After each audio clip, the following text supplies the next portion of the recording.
Sifaarfannaa nuti warri ifa keetiin ifargine namummaa haaraa uffannee si wajjin erga du'aa kaane. Baga nagaan dhuftan eessaan dhuftanii maqaan keessan eenyu? Waaqayyo maal isiniif godhe maal dhugaa buuftan? Abarraa Ayyaanuu jedhama. Ishi. Kan irraa dhufe immoo Shawaa Tottoobii Aanaa Qarsaa godinni Jimmuma kana achirraa dhufe. Baga nagaan dhuftanii attamitti dhuftan maal taatanii dhuftan? Itti dhufe. Ishi. Waggaa 25 dhukkubsan. Waggaa 25. Mataan na dhukkuba. Ishi.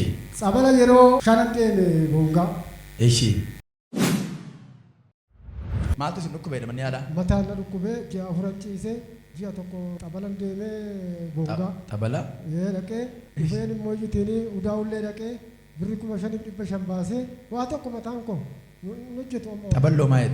Xaballi kan Ortodoksiiti qaba. Xabala baay'ee jira bongaa. Anuun beeku. Qeessotaati. Anuun beeku. Ishi. Achi deemee sirbaanatti jabaate. Isin waldaaniif tani waajjira jirattan? Ansila na fayyadee tan dhaqeeka. Duraan nan dhaqa dhaqee dhaqeen gala waggaa 5 barana dhaquun koo. Fayyee tan gala natti deebi'a ammoo. Amma booddeen na ture xabala kana si'achis? Amma sichimu. Maal asamanee tan dhufe maal hojii na qareemu. Baqqaala akkasi dubbiin galateeffadhaa. Ahaa lubbuu haala keessa ruuyi. Har'a amantanii? Har'an dhufe. Ortodoksii keessaa?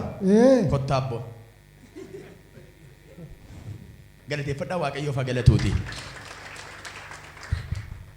Har'aa booddee immoo sammuu keessaniif nagaan ta'e. Yesuus Kiristoos isaat Yesuusin. Hiikama maqaa Yesuusin. Fayyaa maqaa Yesuusin. Waraansi kun gubaan kun dukkanni kun maqaa Yesuutiin irra hadhaamu. Nagaan gammachuun araara. Bilisee isin irraa kaase. Xiqqoo natti wayyeessa hamma tokko immoo yoo xinnoo fayyee natti kaati gizee namni haammatu gizee namni qotatu gizee arfaasan galee natti kaati. Hakimimma wanti naaf hin jiru gillii ta'ee hospitaala ta'ee Ahmaddiin kan jedhan ayee tura nan naqee Firoomsin nan naqee hospitaala nan naqee Odaa'ullee nan naqee amma gaa intiraan deemee bongaan deemee achitti sirma na dhukkubee akka inni humnattan dhufe mucaa tokkoon asii Jimmaa kanaa qabaa waldaa kana keessa jira amma isa bira dhufee otoon achi si geechee fayyitaa naan jedhe. Maal amantaan keessan immoo? Amantaan koo Ortodoksii. Ortodoksiin ture fayyitaa naan jedhe. Torbararraa hamma ba'aatiin na fidee dhufe. Hamma ba'aatiin. Deemuu dandeessan? Deemuu danda'u. Torbanarraa? Torbarmarraa. Yeroo jalqaba torbarraa dhuftan jechuudha? Torbarraa tan dhufe. Torbanarraan dhufee asitti bakka naa kadhatamee bakka amma gizeen galu wayyaa'ee tan galee eegada gaafa guddaan ba'u utaalatan dhufe. Tabbata moo utaala dhuftan? Guddaa. Mee gooftaa kanaaf ulfina fidaa. Haaleluyyaa. Ilaala isaan amantaan isaanii Ortodoksiidha. Hospitaala hedduu deemaniiru. Xabala bongaa malee jiru xabali si'a 5 naqe xabalaa jedhan. Gatarii keessas wanti naaf hin jiru. Bongaa malee jiru xaballi. Xaballi jira biyya keenyas jira nan dadhabe. Isa caalaa xinnoo. Xinnoo isa caalaa yeetan naqe. Amma tokko natti wayyeecha waggaa 4 natti wayyeechee. Miilan ammoo kan du'aatan ta'e. Kaanuma du'aatan ta'e. Naan dhufan jennee iyyuu na san kaasee. Rabboon na fide Waaqayyoon na fide. As jechuudha. Amma kunoo akka nama hirriba keessaa ka'e mataa koo keessaa dhukkubni xaragamtee baate jechuudha. Shaalaa baaraa diyaanaa boos dinqinoo. Meera galanni keessan harka walitti buusaa isaaf galata fidaa.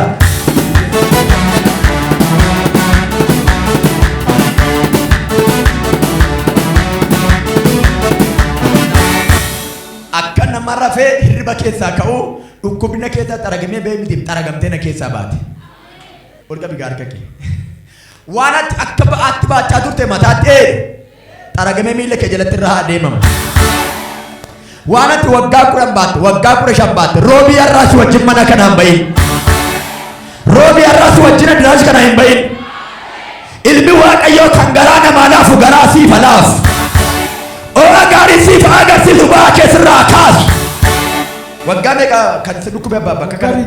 Waggaa 25 guutuu. Mucaan isin fide ammas keessa mucaan waldaa kana keessa jira garuu hin dhufne har'a dhufne eeshi gada gaafa guddaallee na fidee dhufee amma kana erga torban irraati nagaa arma keessa jechuudha nagaa fayya Mata dhukkubbiin sun hin jiru. Waa tokko. Maal gochuuf aan dandeessan osoo biitiin dhukkubu kanaaf? Kanaan duramu wanti naaf hin jiru. Ayyaana jennaan horiis qallee mana masaaf qallaasis deemeen ture hafuura namaatis jennaan dhaqeen ture wanti naaf hin jiru. Waa maal gochuuf qaltan? Wanti qalamu ayyaana kan jedhamu jira ayyaana sana kan baruudhaaf dullacha kan jedhaniin qalaa ani immoo mataa qabuu na taasise. Gaafa horiin kun qalamu horii sana mataa qabaaf. Gaafa waan sun qalamu sin immoo mataa qabdu. Mataan qaba. Hanqaalluuti moo hanqalamaan keessani? Kan qaallu sana malee. Isin tugeesse waan qalamu sana? Ani geessu. Garuu amma fira ta'e walitti buusee bita. Keessa buufata warankaa. Walitti buusuu. Waaqeetu manna qabu. Amma inni qaalluun sun hin du'ee. Gaafa inni du'u ani ayyaana sana talle garuu ani achumatti na qabate. Ijoolleen bakka bakka bu'anii jiranuu miini ayyaana sun isin badee isa kaan ijoollee waliin haati manaa koo lagatti artee bishaanitti ittoo kanatti jabaate jechuudha. Waggaa 25 guuttachuun umurii nama tokko dhukkubsachuun baay'ee ulfaataadha. Amma garuu torban irraati kaatee hundumtu kennu wanti hunduu kana nagaa. Nagaa hojii hojjechuuf waan dandeessan turtanii kanaan dura. Naafota namaa nan hojjedha malee dhukkubattee akkasuma godhe malee. Erga isin dhukkubee immoo hojjechuu hin dandeenye jechuudha. Maalee lafa horiin gadi ba'ee bakkee gadi ba'u fuularraa fuudhan. Achumatti bakka natti liikkachiteetu na dhukkubti. Yesuus Kiristoos isatiin fayyiseef galanna ta'u. Amiin. Amma torban irraa kaatee nagaan kee ta'u guutuu. Nagaa fayyaa haa ta'u. Galateeffadhaa harka walitti buusaati Waaqayyo.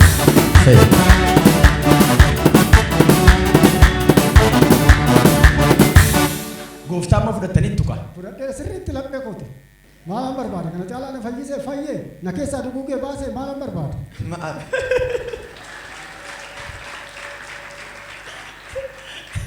Baga gammaddan abbaab. Torban irraa qabaan dhuftanii har'a immoo galataan dhaabattanii inni akkas godhe maqaan isaa Yesuus. Baga gammaddan. Waaqayyo isin eebbisu. Galateeffadhaa bira deebi'attan tokko. Dinqinoo nagaadhaan naqaa eebbifamaa.